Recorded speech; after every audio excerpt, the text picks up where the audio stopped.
nakausap namin. Siya mismo ang nagsabi sa amin. Siya mismo. Anong sabi mo sa amin? Sige, Na sige. ano? Ano sinabi? Sige. Sige, sige. Anong sabi mo sa amin? Ano sabi sa inyo? Ano sabi sa inyo? Busy ka sa trabaho, di ba? May inaasikaso ka sa pamilya mo. Yun pala. May jowa ka pala, 2 months na kayo. Pinagsabay mo sila ni Kuya Jack.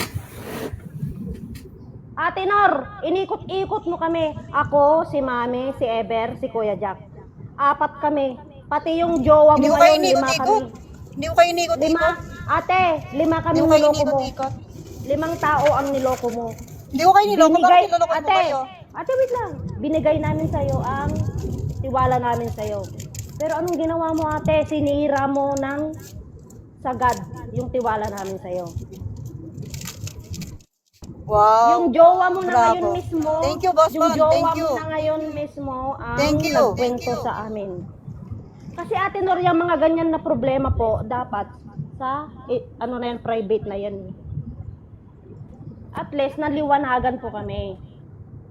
Na si Kuya, kayo pala ng jowa mo ngayon na nasa Pinas na 2 months na, sinabay mo si Jack.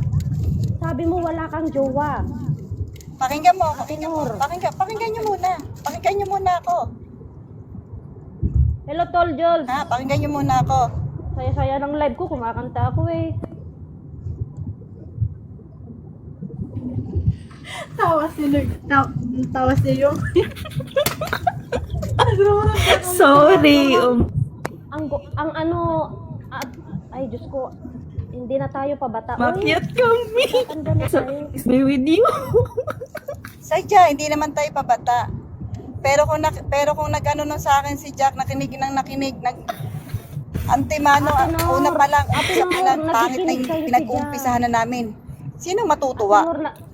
Ate Nor, nakikinig Sino sa'yo matutuwa? si Jack. Nagtiwala sa'yo si Jack, kuya. Kailangan Ate Nor. hawakan agad ang leg ko?